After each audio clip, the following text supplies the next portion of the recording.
Kang Tae-ho gripped the control stick of his cargo ship Soul's Pride as it moved slowly through the floating metal pieces in space. The debris field stretched for miles in every direction, filled with broken ships and twisted metal from a battle that happened only days ago. Nobody knew who fought here or why, but Tae-ho did not care about the politics of alien wars.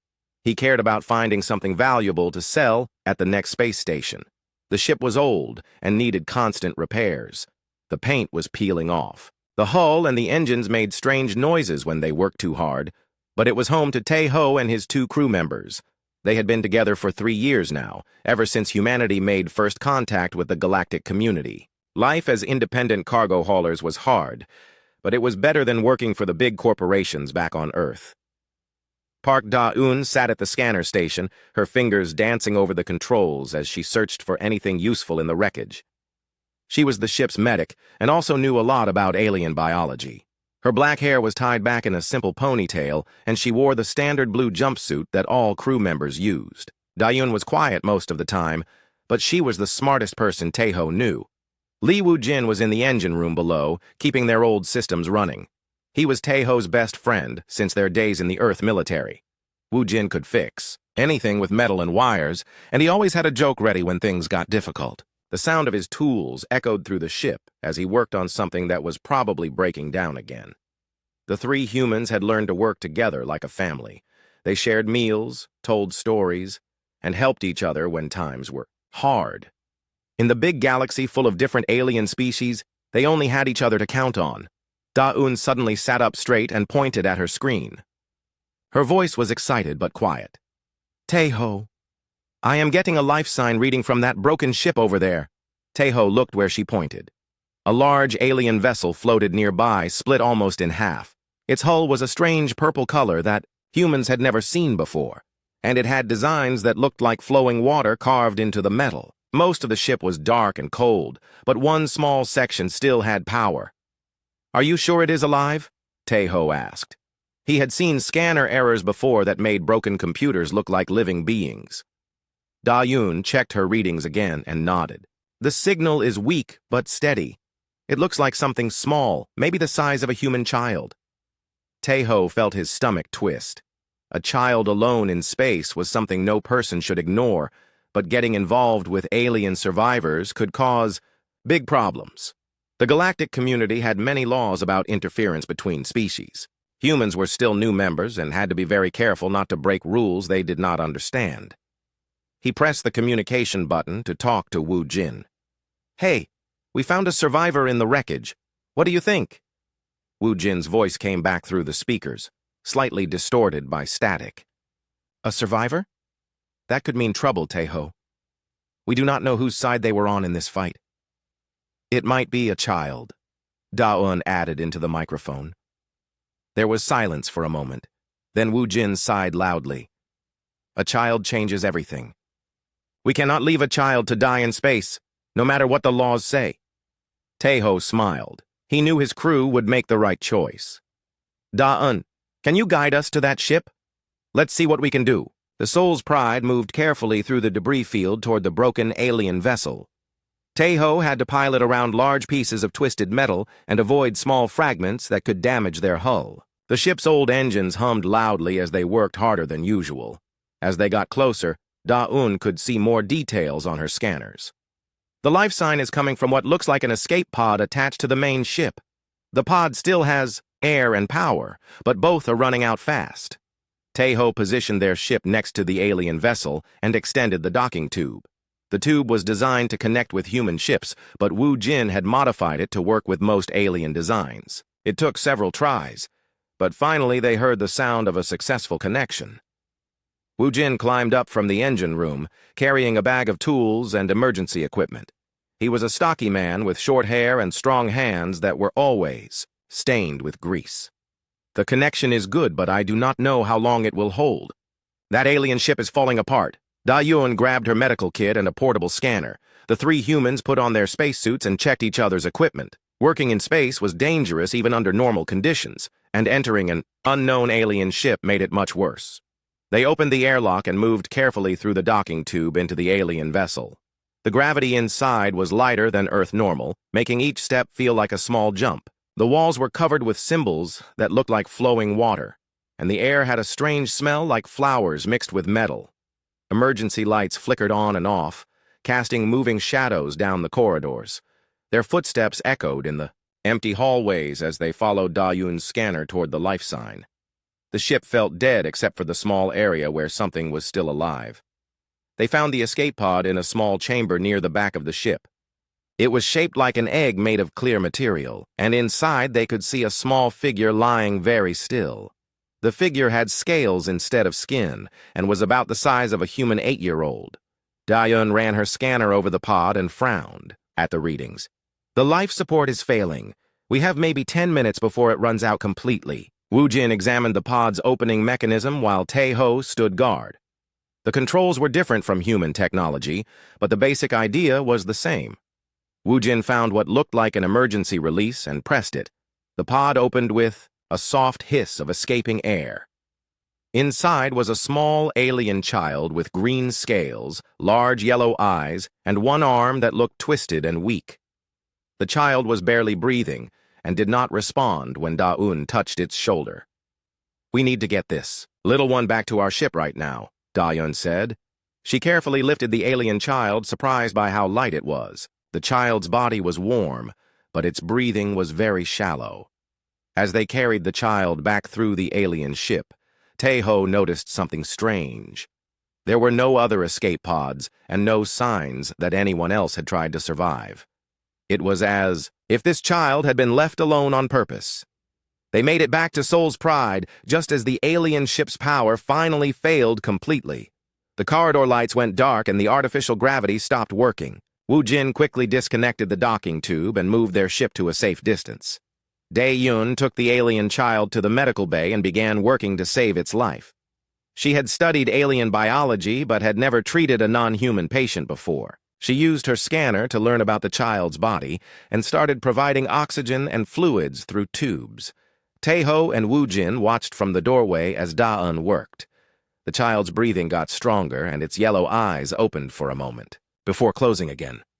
"What kind of species abandons a child like this?" Wu Jin asked quietly. "I do not know," Tae-Ho replied. "But now this child is our responsibility." As Seoul's Pride moved away from the debris field, none of them noticed the small beacon that had activated when they opened the escape pod. The beacon sent out a signal that would bring both friends and enemies to find them. The rescue was complete, but their real troubles were just beginning. 3 days passed before the alien child woke up properly. Da-Yun had been taking care of it around the clock, checking its vital signs and making sure it got the right nutrients. The child's scales had changed from a dull gray to a brighter green, which Da-Un hoped was a good sign. The child was definitely female, though her body was very different from humans. She had large yellow eyes that seemed to see everything, and her scales felt warm and smooth when Da-Un touched them. Her left arm was smaller and weaker than the right one, with fingers that did not move properly, but her mind seemed sharp and alert. Wu Jin had been working on a translation device using the ship's computer and some alien technology they had salvaged before. It was not perfect, but it could pick up basic meanings from the child's sounds and movements. The first word they understood from her was something that sounded like Vexara. Dae-Yun pointed to herself and said Dae-Yun several times until the child seemed to understand that names were being shared. Vexara was afraid of Tae-Ho and Wu Jin at first, but she seemed comfortable with Dae-Yun. She would curl up in the corner of the medical bay whenever the men came near, her scales turning darker. But when Da-Un brought food or water, Vexara would take it gratefully. On the 4th day, Wu Jin's translation device started working better. Vexara could understand some of their words, and they could understand some of hers. The first real conversation was difficult and full of confusion, but it told them things they wished they had not learned. Vexara belonged to a species called the Nalithians. They were warriors who believed that only the strong should survive. When children were born with any weakness or disability, they were taken far from home and left to die. This was not seen as cruel by the Nalithians, but as necessary for keeping their species strong. Vexara had been taken from her family because of her weak arm. She had been put in the escape pod and left in space during the battle, expected to die alone. No one was supposed to save her because that would go against Nalithian law. Da-Yun felt sick when she learned this. She held Vexara close and promised that no one would hurt her while she was with them. Vexara did not fully understand the words, but she seemed to understand the kindness behind them. Tae-ho was angry when he heard the story. He had seen many terrible things during his time in the military, but the idea of abandoning children because they were different was something he could not accept. Wu Jin was quiet for a long time, then spent the rest of the day working on improvements to their ship's weapons systems. The translation device also picked up something else from Vexara's words. She kept mentioning someone called Mordek, with fear in her voice. When they asked her about this name, she would hide under the medical bed and refuse to talk. Their questions were answered 2 days later when Soul's Pride's warning system started beeping loudly. 3 ships had appeared on their scanners, moving fast toward their position. The ships were sleek and dangerous-looking, with the same purple color as the wreckage where they had found Vexara. Tae-ho ran to the bridge and tried to contact the approaching ships. A face appeared on the communication screen that made Vexara scream and hide when she saw it. The alien had the same scales and yellow eyes as Vexara, but his were cold and filled with anger. "I am Captain Mordek of the Nalithian fleet," the alien said in perfect galactic standard language. "You have stolen property that belongs to my people. Return the defective young one immediately and prepare to face judgment for your interference." Tae-ho felt his hands shake with anger. This child is not property. She is a living being who was left to die. Mordek's eyes grew even colder. "The young one was placed where she belonged according to our law. Your species does not understand the necessity of maintaining genetic purity. You have violated the natural selection protocols of the Galactic Code by interfering with our traditional practices." "I have never heard of any natural selection protocols," Tae-ho replied. "Ignorance of galactic law is not an excuse for violation," Mordek said. "You will surrender the defective young one and submit to execution for your crimes. This is the only way to restore the natural order you have disrupted." The communication ended, and the Nalithian ships began moving closer. Tae-ho called for Wu Jin to come to the bridge immediately, while Da-Un stayed with Vexara in the medical bay. "They want to kill us and take Vexara back to die," Tae-ho told Wu Jin when he arrived. "What are our options?" Wu Jin looked at the scanner readings and shook his head. "Those ships are faster and better armed than we are. In a straight fight, we would lose quickly." "Then we do not fight straight," Tae-ho said. "Remember the asteroid field we passed through yesterday, the one with all the floating rocks and old mining equipment?" Wu Jin smiled for the first time in days. "You want to play hide-and-seek in the rocks? That could work if we are very careful and very lucky." Tae-ho changed course toward the asteroid field, while Wu Jin went back to the engine room to get every bit of speed he could from their old systems. The Soul's Pride was not fast, but it was smaller than the Nalithian ships and could fit through spaces they could not. The chase began as soon as the Nalithians realized what Tae-ho was planning. Energy weapons fired past their ship, lighting up the space around them with dangerous colors. Tae-ho pushed their engines harder than he ever had before, dodging between asteroids and using the cover of the floating rocks. One of the Nalithian ships tried to follow them into a narrow canyon between 2 large asteroids. Tae-ho waited until the enemy ship was committed to the path, then fired their small cargo laser at the canyon wall. The explosion brought down tons of rock, blocking the passage and trapping the Nalithian ship. The other 2 ships were more careful, but Tae-ho used every trick he had learned during his military service. He hid behind asteroids, used the gravity of large rocks to change direction suddenly, and even flew through the wreckage of old mining stations to confuse their sensors. Wu Jin's voice came over the communication system, calm despite the danger they were in. "Engine temperature is getting too high. We need to stop somewhere and let them cool down, or we will lose power completely." Tae-ho found a large asteroid with deep caves and guided their ship inside. He shut down all systems except life support and hoped the Nalithians would not find them. They sat in darkness and silence, listening to the sounds of enemy ships searching nearby. Da-Un's voice whispered over the internal communication. "Vexara is very scared, but she understands what is happening. She says Mordek will never stop hunting her because allowing her to live would make other Nalithians question their laws. Then we need to make sure he never finds her, Taeho whispered back. They waited for 3 hours before the Nalithian ships moved away to search other parts of the asteroid field. Taeho carefully restarted their engines and began planning their next move. They could not run forever, and they could not fight ships that were more powerful than theirs. But as they sat in the darkness of the asteroid cave, Taeho began to think about what Mordek had said about galactic law. If there really were laws that allowed species to abandon their children, then maybe those laws needed to be changed. And if the galactic community saw what the humans had done as a crime, then maybe the galactic community needed to learn something new about the value of life.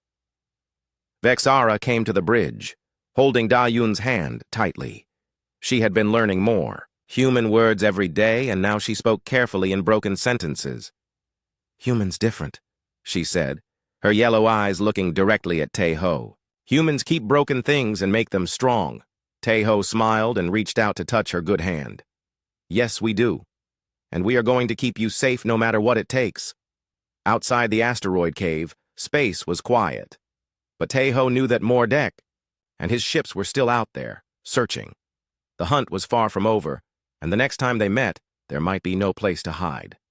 Soul's Pride drifted quietly through space for 2 weeks, avoiding main shipping routes and staying away from populated systems.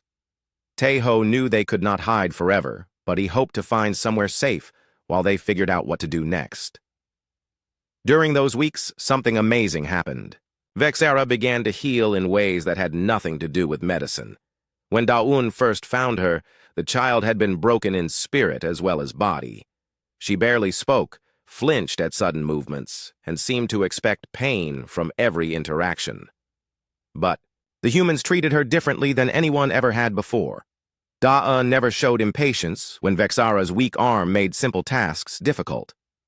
Instead, she taught the child new ways to do things, using her strong arm and her clever mind to solve problems. Wu Jin made special tools that Vexara could use with one hand. He showed her how machines worked and let her help with simple repairs. Her scales would brighten with excitement when she successfully fixed something, no matter how small. Taeho taught her games that humans played and told her stories about Earth. He never treated her as if she was fragile or broken. When she made mistakes, he was patient. When she succeeded at something, he celebrated with her. For the first time in her life, Vexara was valued for who she was, instead of being rejected for what she was not. Her personality began to shine through as she learned to trust the humans. She was curious about everything, asked countless questions, and had a quick wit that often made them laugh. The translation device improved as Vexara learned more human words and taught them Nalithian ones. Real conversations became possible, and what they learned changed everything they thought they knew about the situation. Vexara was not just any Nalithian child who had been abandoned. She was the daughter of a high-ranking military family, and her aunt was one of the most important diplomats in Nalithian society. Ambassador Ray Luna had always spoken publicly in favor of traditional Nalithian values, but privately she had disagreed with the practice of abandoning disabled children. When Vexara was born with her weak arm, the family had been torn apart. Some members demanded that she be disposed of immediately to avoid shame. Others, led by Ray Luna, had argued for keeping her hidden and caring for her secretly. The compromise had been to abandon her during a space battle, making it look like an accident of war rather than a deliberate choice. "Aunt Ray Luna cried when they took me away," Vexara told them one evening as they shared dinner in the ship's small galley. "She said maybe someone kind would find me and give me a chance to live." Da-Un reached over and squeezed Vexara's good hand. "She was right. We found you and we are never letting you go." But their peaceful time in hiding came to an end when Wu Jin picked up news broadcasts from the Galactic Communication Network. The story of humans stealing a Nalithian child had spread throughout known space, and opinions were divided. Some species supported the Nalithians, saying that interference in another culture's traditions was wrong and dangerous. They argued that humans were too new to galactic society to understand the complex reasons behind such practices. Many species had their own versions of natural selection, and they feared that human interference might lead to challenges of their own customs. Other species were less sure. A few even began to question their own practices after learning about what the humans had done. But these voices were quiet and careful, afraid to speak too loudly against traditions that had existed for thousands of years. The most disturbing news was that Captain Mordek had been given additional ships and official authority from the Nalithian government to hunt down the humans. He was no longer just enforcing Nalithian law, but had become a representative of galactic order itself. Several other species had offered to help him capture the criminal humans who dared to interfere with natural law. Tejo realized they could not continue running and hiding. They needed allies, and there was only one person who might be willing to help them. "We need to contact Ambassador Ray Luna," he told his crew during their daily meeting. "She is the only Nalithian who might listen to reason." "That is very dangerous," Wu Jin replied. "How do we know she will not just turn us over to Mordek?" Vexara spoke up from where she sat working on a puzzle that Wu Jin had made for her. "Aunt Ray Luna is good. She always protected me when others said bad things. She will help if she can." Dayun nodded. "Vexara knows her better than we do. And honestly, what choice do we have? We cannot run forever, and we cannot fight the entire Galactic Navy." It took 3 days to arrange a secret meeting with Ambassador Ray Luna. They had to use smuggler communication channels and go through several intermediaries who could not be traced back to either side. Finally, they received coordinates for a meeting at an abandoned space station in neutral territory. The station had been built by a species that had died out centuries ago, leaving behind empty corridors and strange architecture. It was a perfect place for a secret meeting because no current government claimed it, and its old sensors made it difficult for ships to be tracked there. Ambassador Ray Luna arrived alone in a small diplomatic shuttle. She was taller than Vexara, and her scales were a deeper green, but the family resemblance was clear. When she saw her niece for the first time in months, both of them made soft sounds that the translation device said meant joy and relief. The reunion was emotional, but it was also tense. Ray Luna had taken a huge risk by coming to meet them, and they all knew it. "I cannot officially support what you have done," Ray Luna told them as they sat in the station's old conference room. "My position in the government depends on maintaining public support for traditional values." "But you do not really support those values," Dayun said. It was not a question. Ray Luna was quiet for a long moment, watching Vexara play with a toy that Wu Jin had made. "I have spent my entire career arguing for what I thought was best for our species. But seeing Vexara now, seeing how she has grown and learned, I realize that our definition of strength has been too narrow." She turned to look directly at Tejo. "Your species has done something that we thought was impossible. You have taken a child that our society declared worthless and helped her become more than we ever imagined she could be." "She was always valuable," Tejo replied. "We just gave her a chance to show it." Ray Luna nodded slowly. "That is exactly what I mean. You saw potential where we saw only failure. You showed kindness where we showed only judgment." They talked for hours about the situation they all faced. Mordek was getting closer to finding them, and when he did, the confrontation would be final. The humans would be executed and Vexara would be killed, all in the name of maintaining natural order. But Ray Luna had an idea that was both brilliant and terrifying. "There is one way to challenge what is happening, but it would require all of us to take enormous risks." She explained that galactic law had provisions for formal challenges to traditional practices, but only if the challenge could be presented before the High Council of the Galactic Alliance. No one had ever used these provisions before, because they required evidence that a traditional practice was actually harmful to galactic society as a whole. "What you have done with Vexara could be that evidence," Ray Luna said. "But to present it properly, we would need to surrender voluntarily and request a formal hearing. If we lose, the punishment would be even worse than what Mordek plans." Vexara looked up from her toy and spoke clearly in human words. "I want to help. Other children should not be left to die like I was." Tejo felt a surge of pride in the brave little girl who had become like a daughter to him. "If Vexara is willing to take the risk, then so are we." Ray Luna smiled for the first time since the meeting began.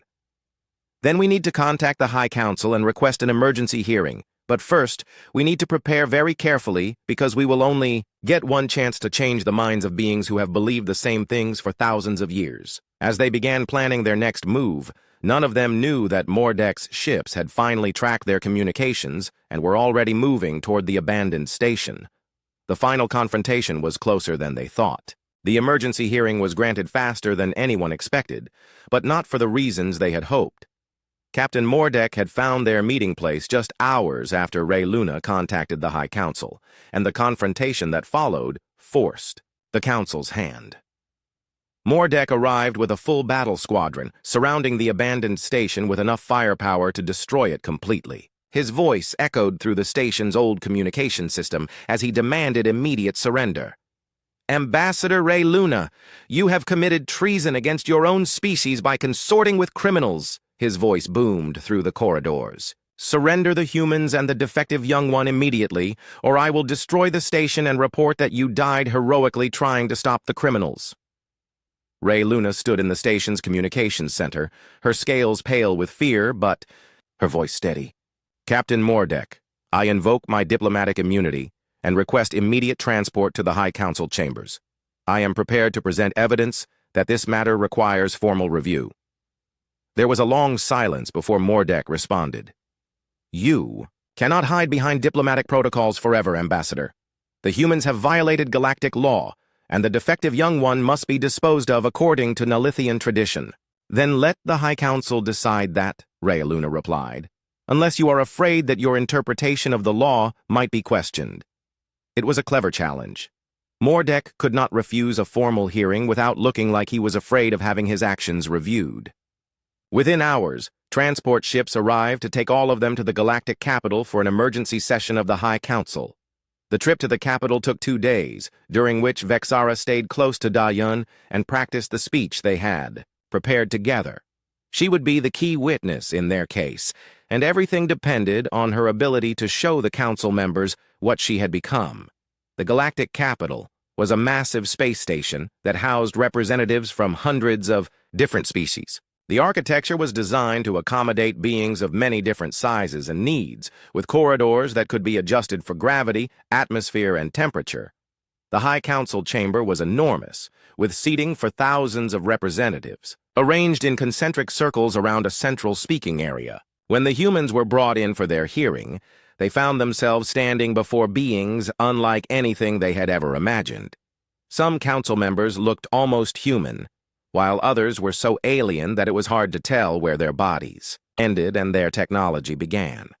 Some breathed air like humans did, while others lived in specially designed tanks filled with gas or liquid.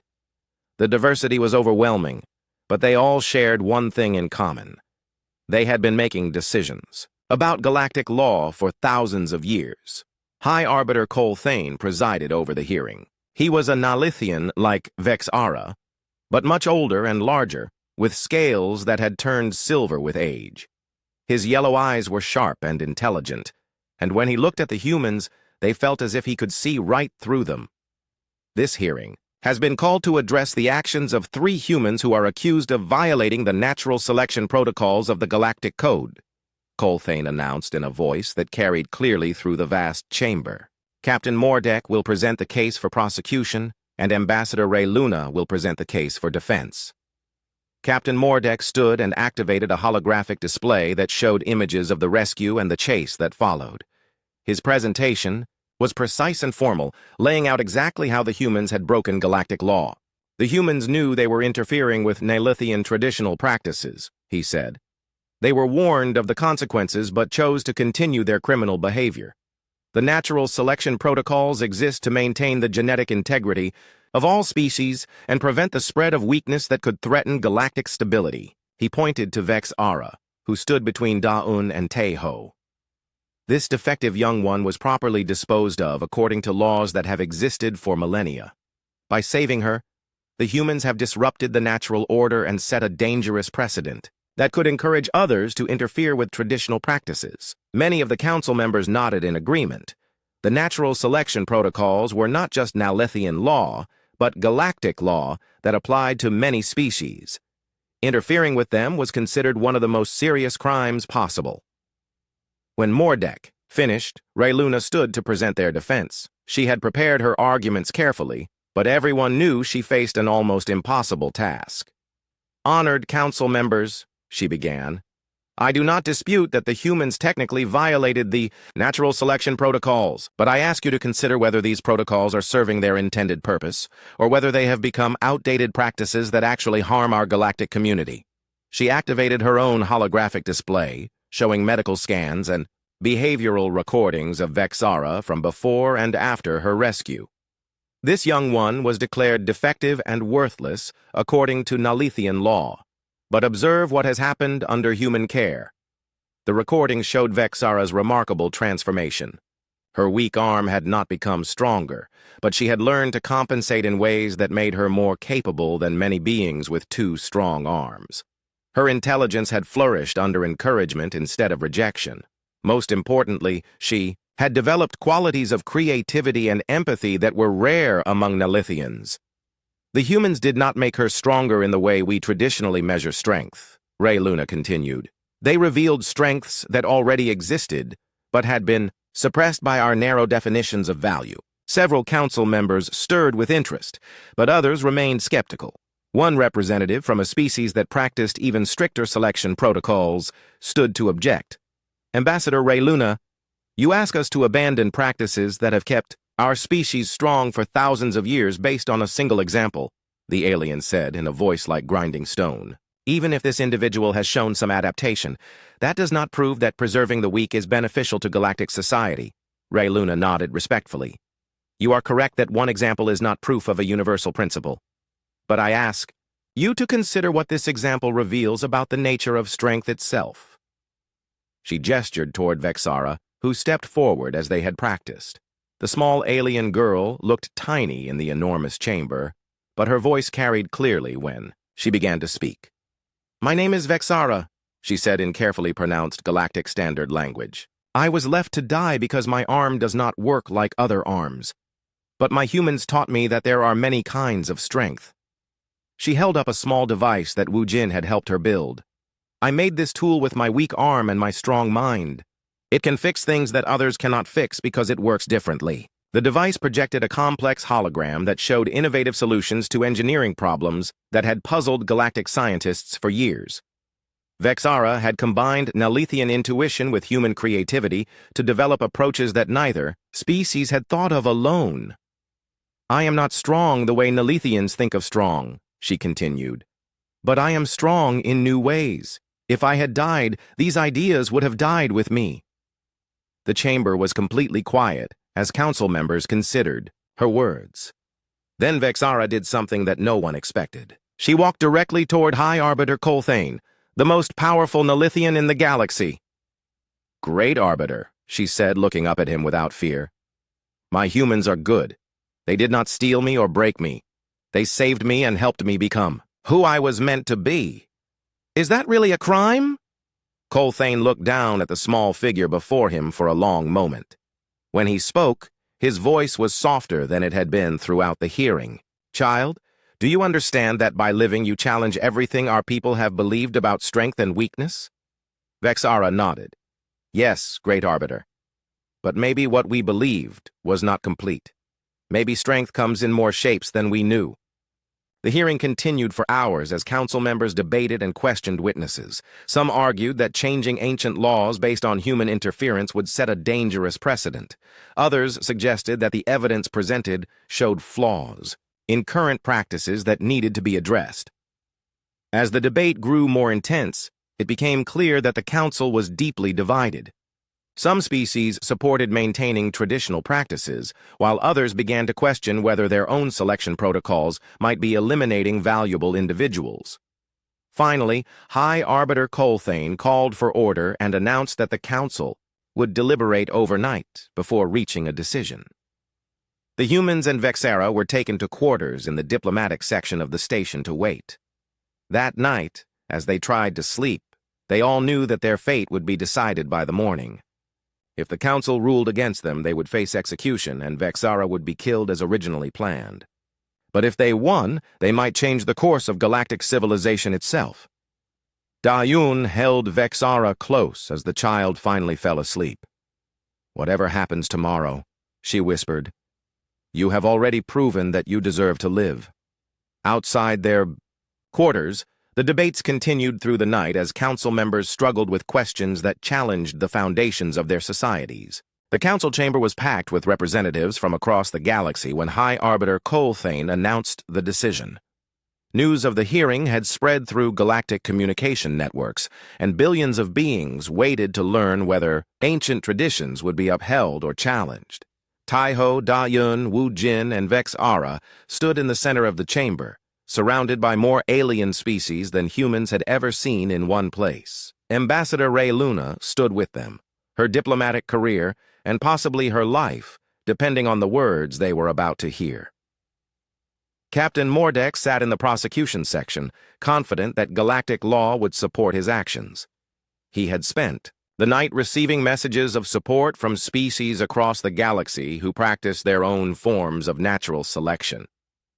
High Arbiter Colthane rose slowly, his silver scales catching the light from the chamber's many different illumination systems. The vast room fell completely silent as he prepared to speak. "This council has deliberated through the night on a question that strikes at the heart of how we define value, strength, and the rights of individuals within galactic society," he began. "The humans before us have admitted to violating the natural selection protocols by interfering with Nalithian traditional practices." Mordex smiled slightly, believing that victory was assured. "However," Colthane continued, "this case has revealed complexities in our laws that we had not previously considered. The evidence presented demonstrates that the individual in question has developed capabilities that benefit not just herself, but potentially all of galactic society." He gestured toward Vexara, who stood quietly holding Da-Un's hand. "This young one has shown us that our understanding of deficiency may be incomplete. What we considered a fatal flaw has proven to be the source of unique insights and innovations." Murmurs rippled through the chamber as representatives began to realize that the decision might not be as simple as they had expected. "The question before us is not whether the humans violated our current laws," Colthane said. "They clearly did. The question is whether those laws serve the greater good of galactic civilization, or whether they prevent us from recognizing and nurturing valuable diversity." He paused, looking directly at Vexara. "Child, approach the speaking platform." Vexara walked forward on unsteady legs, her scales pale with nervousness. When she reached the platform, she looked up at the thousands of alien faces watching her. "Great. Arbiter, honored council members," she said in her careful galactic standard. "I do not ask you to change your laws for me. I ask you to change them for all the children who might be different but still valuable." She held up the device she had created, the same one she had shown the day before. "This tool works because my arm is weak, not despite it. If I had been born with a strong arm like other Nalithians, I would never have learned to think this way." Her voice grew stronger as she continued. "My humans taught me that being different is not the same as being broken. They taught me that there are many ways to be strong and many ways to help others." She looked toward Taiho, Da-Un, and Wu Jin. "They did not try to fix my arm or make me like other Nalithians. They helped me become the best version of myself. Is that not what all parents should do for their children?" The chamber erupted in discussion as representatives debated among themselves. Some argued that Vexara's case was unique and should not be used to overturn established law. Others suggested that her example proved their current practices were flawed. High Arbiter Colthane called for order and continued his announcement. "After careful deliberation, this council has reached a decision that establishes new precedent in galactic law." He activated a holographic display that showed the text of a new legal doctrine. "We hereby establish the principle of protective intervention, which recognizes that when one sentient species takes custody of abandoned or endangered young from another species, they assume temporary parental authority over that individual." Gasps echoed through the chamber as the implications became clear. This authority includes the right to nurture, protect, and advocate for the welfare of the young one, regardless of the abandoning species' traditional practices, Colthane explained. The adopting species becomes legally responsible for proving that their intervention serves the greater good of galactic society. Captain Mordek stood up in protest. Great Arbiter, this decision undermines the sovereignty of individual species and their right to maintain their own cultural practices. Colthane nodded gravely. Your concern is noted, Captain Mordek. However, the evidence presented demonstrates that some traditional practices may conflict with the greater principle of maximizing the potential of all sentient life. He looked around the chamber at the hundreds of species represented. This decision does not prohibit any species from maintaining their selection practices within their own territory, but it establishes that once young ones are abandoned or placed in mortal danger, other species may intervene to preserve life and potential. The new law had implications that rippled far beyond Vexara's individual case. Species that practiced infanticide, abandonment, or other forms of selection would now face the possibility that their discarded children might be rescued and raised by others. Ambassador Ray Luna stepped forward. Great Arbiter, what is the status of the humans who initiated this intervention? Colthane smiled for the first time during the proceedings. The humans acted according to principles that we now recognize as beneficial to galactic society. Their actions, while technically illegal under previous law, are retroactively justified under the new protective intervention principle. He looked directly at Taeho. Captain Kang Taeho, this council recognizes you and your crew as the first galactic guardians under the new law. You have demonstrated that protecting the vulnerable, regardless of species or origin, serves the greater good of our civilization. Vexara ran to her human family, her scales brightening to a brilliant green as Taeho lifted her up in his arms. Da-Un and Wu Jin surrounded them both, tears streaming down their faces. But Colthane was not finished. Furthermore, this council authorizes the establishment of the Galactic Child Welfare Agency to be administered jointly by multiple species and dedicated to ensuring that no young sentient being is abandoned without the possibility of rescue and care. The chamber erupted in chaos as representatives tried to process the magnitude of the changes. Some species angrily protested the new restrictions on their traditional practices, while others expressed support for protecting vulnerable children across the galaxy. Over the following days, as news of the decision spread throughout known space, the reactions were equally dramatic. Some worlds celebrated the new protections for children, while others denounced the interference in their cultural practices. But the most significant changes happened quietly, in small acts of courage by individuals who had been inspired by the human example. Across the galaxy, beings began questioning practices they had never thought to challenge before. A year later, Taeho, Da-Un, and Wu Jin operated the first interspecies adoption center from a space station donated by the Galactic Council. Vexara, now fluent in dozens of languages and skilled in multiple technologies, served as a bridge between species and helped other rescued children adapt to their new families. The station housed children from 17 different species, all of whom had been abandoned or endangered by their birth cultures. Some had physical differences like Vexara, while others had been discarded for mental or behavioral traits that their societies considered undesirable. Each child brought unique perspectives and abilities that enriched the growing community. A crystalline child who had been rejected for being too empathetic became the station's best counselor. A methane-breathing youngling who was considered too aggressive became an excellent engineer when his intensity was channeled productively. Da-Un had become the station's chief medical officer and leading expert on interspecies child development. Her research papers were studied throughout the galaxy and had revolutionized understanding of how different species could learn from each other. Wu Jin ran the engineering and technical training programs, teaching children from various species to work together on projects that no single species could complete alone. His workshops produced innovations that benefited the entire galactic community. Taeho served as the station administrator, but his real role was as a father figure to dozens of children who had never experienced unconditional love before. He had learned to speak partial languages from 17 species and could comfort a crying child regardless of their biochemistry or cultural background. Ambassador Ray Luna visited regularly, bringing her own insights about Nalithian culture, and helping Vexara maintain connections to her birth heritage while embracing her chosen family. The most remarkable change was in Vexara herself. She had grown from a frightened, discarded child into a confident young being who served as proof that strength came in many forms.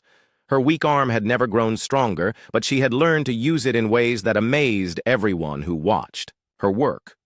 She had also become an advocate for other abandoned children, speaking at galactic conferences and helping to establish rescue protocols for different species. Her story had inspired legislation on dozens of worlds, and